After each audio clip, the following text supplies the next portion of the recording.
I've rebuilt engines, replaced a roof with my own hands, renovated an entire kitchen after a flood, and spent most of my life fixing things other people thought were beyond saving. The one thing I never imagined needing to replace was my own hip. When my orthopedic surgeon told me the operation was one of the most common procedures performed on people my age, he smiled with the quiet confidence of someone who had repeated those same words thousands of times. According to him, there was nothing to worry about. To him, it was another routine surgery. To me, it was my 78th year of life. And there is nothing routine about allowing strangers to put you to sleep while hoping you wake up again. I simply nodded. I've spent nearly 8 decades nodding politely when people tell me everything will be fine. It turns out that's a habit that has rarely worked in my favor. My name is Charles Bennett. I'm 78 years old. For 42 years, I worked as a structural engineer. I spent my entire career calculating exactly how much pressure a bridge, a building, or a foundation could withstand before something finally cracked. What I failed to calculate was how much neglect a father could carry before something inside him quietly gave way. I informed my children about the surgery 6 full weeks before the scheduled date. 42 days.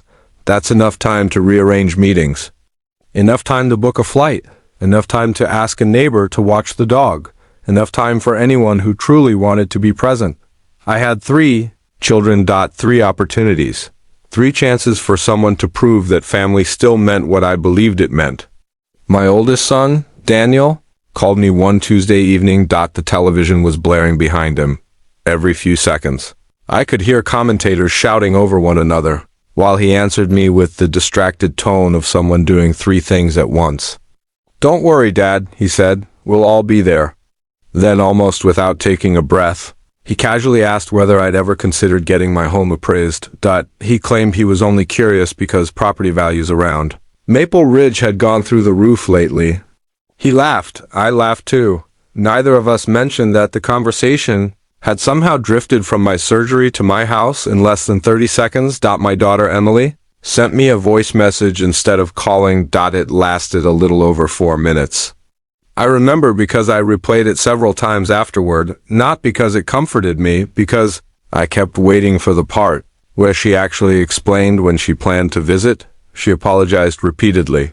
Her office had become unbelievably busy. Her husband had deadlines. The children had soccer practice, piano lessons, and school events. She assured me over and over that everything would work itself out. She promised she'd absolutely be there. The word sounded warm enough. The commitment behind them never quite arrived. Then there was my youngest, Olivia. She called 3 weeks before surgery. I was making myself lunch when her name appeared on my phone. Even now, I can't describe the feeling that came over me. No matter how old your children become, seeing their name still has a way of making your heart react before your mind catches up. She asked how I was feeling. I admitted I was nervous. She told me everything would be okay. Then her voice changed. Parents recognize those little changes. It's almost like hearing a familiar song slip into a different key. She hesitated. Then she explained she was short on rent. Could I help her out? She was 30 years old. I transferred the money before we even finished talking. She thanked me. She told me to take care of myself. Then she hung up. She never mentioned the surgery again. The morning of the operation is something I've never shared with anyone. I woke before sunrise. The house sat perfectly still around me. Anyone who's lived alone long enough understands that silence develops its own personality. Sometimes it's peaceful. Sometimes it simply reminds you how empty every room has become. I brewed a fresh pot of coffee even though the hospital had instructed me not to drink anything. I wasn't interested in the coffee. I simply wanted the comfort of the smell filling the kitchen one more time before I left. I carried the mug to my favorite chair beside the window. Outside, dawn slowly painted the neighborhood in soft shades of gold and pale blue. Everything looked perfectly ordinary. The maple tree in the backyard, the white fence I'd repaired myself 15 years earlier, the flower beds my late wife had once insisted were too small until we doubled their size together. I sat there wondering about something I never expected to think.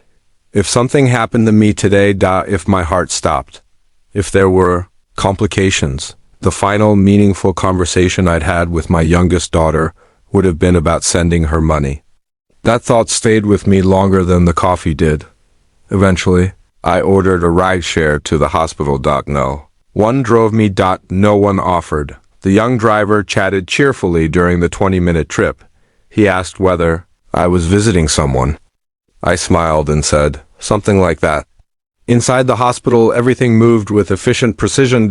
Forms. Insurance cards, consent papers, identification, bracelets. A nurse named Karen introduced herself with the kindest smile I'd seen in weeks. She promised she'd look after me. Oddly enough, I believed her more than I believed my own family. She placed my phone inside a clear plastic bag before they wheeled me towards surgery. I remember staring at the ceiling lights as they passed overhead one after another. Each one looked exactly like the last. I wondered whether I'd see them again. The next thing I remember was waking up in recovery with pain unlike anything I'd experienced before. The surgeon declared the operation a complete success. Everyone congratulated one another.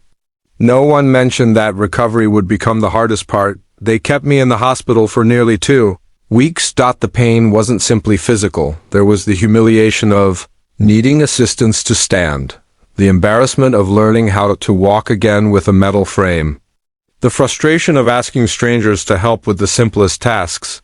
But none of those things hurt quite as much as the chair beside my hospital bed. It remained empty. Every single day.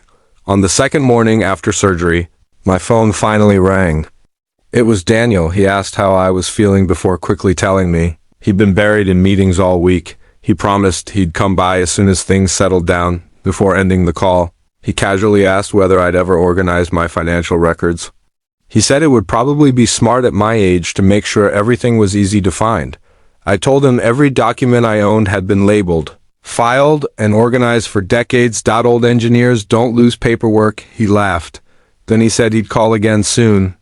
The conversation lasted less than 5 minutes. The chair beside my bed stayed empty. Emily called every day during my first week. If someone only looked at the phone records, they'd probably think she was the most devoted daughter in America. The reality sounded different. Every conversation revolved around why she couldn't make it that day. One afternoon it was traffic. The next day one of the children came home with a stomach bug. Later the stomach bug mysteriously disappeared and was replaced by an important school rehearsal. Then her husband's office suddenly needed him. Every excuse sounded reasonable all by itself. When you stacked them together, they became something else entirely. She repeatedly promised she would absolutely come. Tomorrow. Tomorrow kept moving farther away. By the 7th day she swore she'd visit before the weekend. The weekend arrived. Her visit didn't. Instead, I received another apologetic text message. I stared at the words for a long time before locking my phone. Something inside me settled into a place it had never occupied before. There wasn't anger, not really. There wasn't even disappointment anymore. It felt more like a quiet acceptance. Like discovering a crack in a foundation you'd trusted for years. Once you've seen it, you can never convince yourself it isn't there. Olivia never called, not once. After the rent money landed in her account, the silence became complete. No messages. No updates. No questions about whether I was recovering. Nothing. Around that same time, Nurse Karen walked into my room carrying a tray of medication. She glanced toward the empty visitor's chair. Then she looked back at me. She didn't ask. Immediately. She simply checked my blood pressure, adjusted the blanket over my legs, and wrote something on her chart. Only after she finished did she quietly ask, "Do you have family nearby, Mr. Bennett?" I smiled. It was the same practiced smile I'd been wearing for years. "Yes," I answered. "I do." She looked at me for a moment longer than most people would have. She didn't challenge my answer. She didn't offer sympathy. She simply rested, her hand gently on mine. "If you need anything," she said softly, "don't wait. Press the call button." That simple touch stayed with me long after she left. Funny how complete strangers sometimes offer more comfort in 5 seconds than people you've loved your entire life. Day after day I watched families come and go through the hallway. Children brought balloons. Grandchildren carried handmade cards, spouses argued lovingly over what snacks someone should eat after physical therapy, laughter drifted through open doors. Meanwhile, my visitor's chair remained exactly where it had always been, slightly angled toward the bed, perfectly empty. By the 13th day, the surgeon signed my discharge papers. He congratulated me on an excellent recovery. He shook my hand and reminded me to continue physical therapy. Hospital policy required that someone wheel me to the entrance in a wheelchair. I found the rule strangely amusing. They insisted I couldn't walk 50 feet alone. On the second morning after surgery, my phone finally rang. It was Daniel. He asked how I was feeling before quickly telling me he'd been buried in meetings all week. He promised he'd come by as soon as things settled down. Before ending the call, he casually asked whether I'd ever organized my financial records. He said it would probably be smart at my age to make sure everything was easy to find. I told him every document I owned had been labeled, filed, and organized for decades. Old engineers don't lose paperwork. He laughed. Then he said he'd call again soon. The conversation lasted less than 5 minutes. The chair beside my bed stayed empty. Emily called every day during my first week. If someone only looked at the phone records, they'd probably think she was the most devoted daughter in America. The reality sounded different. Every conversation revolved around why she couldn't make it that day. One afternoon, it was traffic. The next day, one of the children came home with a stomach bug. Later, the stomach bug mysteriously disappeared and was replaced by an important school rehearsal. Then her husband's office suddenly needed him. Every excuse sounded reasonable all by itself. When you stack them together, they became something else entirely. She repeatedly promised she would absolutely come. Tomorrow. Tomorrow kept moving farther away. By the 7th day, she swore she'd visit before the weekend. The weekend arrived. Her visit didn't. Instead, I received another apologetic text message. I stared at the words for a long time before locking my phone. Something inside me settled into a place it had never occupied before. There wasn't anger. Not really. There wasn't even disappointment anymore. It felt more like a quiet acceptance. Like discovering a crack in a foundation you'd trusted for years. Once you've seen it, you can never convince yourself it isn't there. Olivia never called. Not once. After the rent money landed in her account, the silence became complete. No messages. No updates. No questions about whether I was recovering. Nothing. Around that same time, Nurse Karen walked into my room carrying a tray of medication. She glanced toward the empty visitor's chair. Then she looked back at me. She didn't ask immediately. She simply checked my blood pressure, adjusted the blanket over my legs, and wrote something on her chart.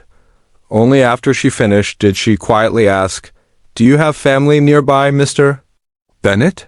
I smiled. It was the same practice smile I'd been wearing for years. "Yes," I answered, "I do."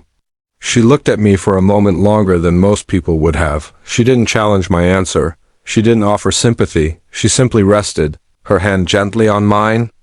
"If you need anything," she said softly, "don't wait, press the call button." That simple touch stayed with me long after she left. Funny how complete strangers sometimes offer more comfort in 5 seconds than people you've loved your entire life. Day after day, I watched families come and go through the hallway. Children brought balloons. Grandchildren carried handmade cards. Spouses argued lovingly over what snacks someone should eat after physical therapy. Laughter drifted through open doors. Meanwhile, my visitor's chair remained exactly where it had always been, slightly angled toward the bed, perfectly empty. By the 13th day, the surgeon signed my discharge papers. He congratulated me on an excellent recovery. He shook my hand and reminded me to continue physical therapy.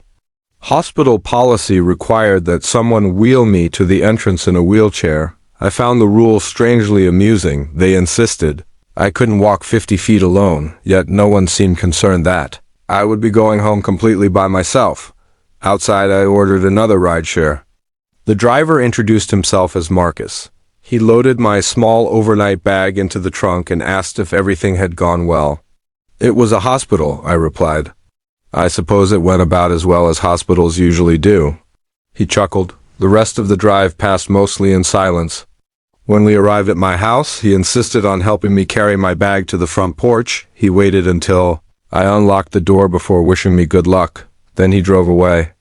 I stood there longer than I needed to. The front door looked exactly the way I'd left it.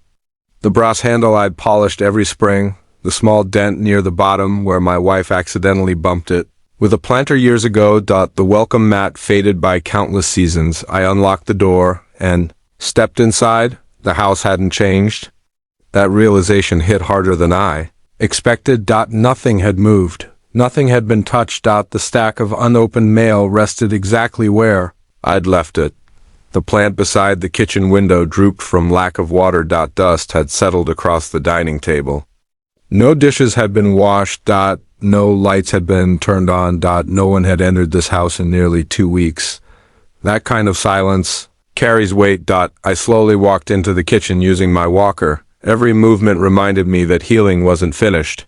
I filled the kettle with water and set it on the stove. While waiting for it to boil, I stared into my backyard. The oak tree still stretched proudly over the fence. The garden bench I'd built 20 years earlier remained exactly where I'd bolted it into the ground. Everything I'd built had endured. Everything except the illusion I'd carried about my own family. I made a cup of tea. I settled into my old chair. Beside the window, the afternoon sunlight drifted through the glass exactly the way it always had. I sat there remembering the empty hospital chair. Then I remembered Karen's hand resting gently on mine. Finally, I picked up my phone. I wasn't calling any of my children. Instead, I searched for the number of my attorney, Richard Hayes, after 28 years of handling every legal document I'd ever signed. Richard answered on the second ring. "Charles," he said warmly, "what can I do for you?" I looked around the quiet house.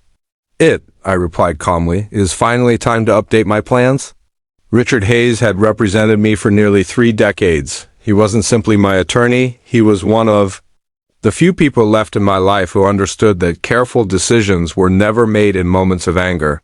They were made after long periods of observation. When I explained everything that had happened, he didn't interrupt me once. He simply listened. When I finally finished, there was silence on the other end of the line. "Charles," he said at last, "are you absolutely certain this is what you want to do?" I looked out the window at the empty backyard. "I've been certain since the 7th day I was in that hospital." He didn't argue. He didn't question my motives. He simply replied, "I'll prepare everything." That was enough. Engineers appreciate people who understand the value of precision. Over the next 6 weeks, I focused on healing. Physical therapy became part of my daily routine. Every morning, I forced myself to take a few more steps than I had the day before. The pain gradually faded. My strength slowly returned. My children, meanwhile, suddenly seemed much more interested in my well-being. It started with a simple invitation. I called all 3 of them and asked if they'd come over for dinner one Saturday evening. I wanted to see them together. Not to confront them. Not to accuse them. Simply to observe. There is an important difference. That afternoon, I cooked for nearly 4 hours. I prepared my late wife's homemade chicken pot pie using the recipe card she'd written more than 30 years earlier. Some recipes carry memories more powerful than photographs. As the pie baked, the smell filled every room of the house. For a few moments, it almost felt as though she were standing beside me again, reminding me not to overwork the crust. I smiled without realizing it. Daniel arrived first. That didn't surprise me. He always liked being first. He stepped through the front door, carrying an expensive bottle of wine. He hugged me warmly. Then, almost instinctively, his eyes wandered around the living room, the hardwood floors, the stone fireplace. The built-in bookcases I'd crafted myself, the antique grandfather clock in the hallway. His glance lasted only seconds. Most people probably wouldn't have noticed. I did. "You've kept the place looking incredible," he said. "It hasn't changed much," I answered. He nodded. Double quotes, "No, but it's worth a fortune now." Before I could respond, Emily arrived carrying a bakery box. She apologized before she'd even taken off her coat. "I'm so sorry I couldn't get to the hospital," she said. "It was one thing after another." She explained traffic. She explained work. She explained the kids. She explained scheduling conflicts. She explained everything except the one thing that actually mattered. She hadn't come. I listened politely. When she finished, I smiled. I understand. The relief on her face was immediate. Then Olivia finally arrived. Nearly 40 minutes late.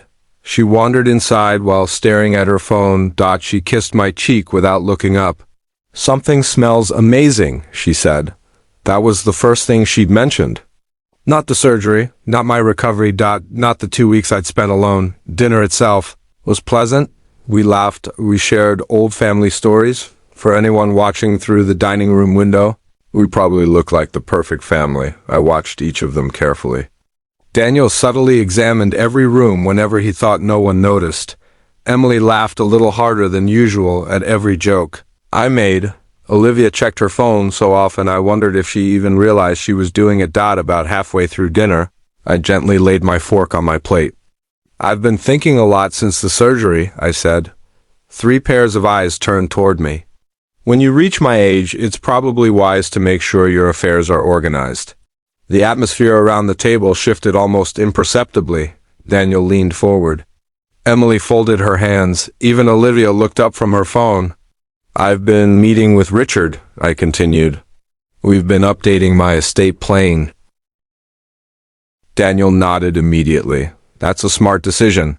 Emily smiled. "You've always been organized."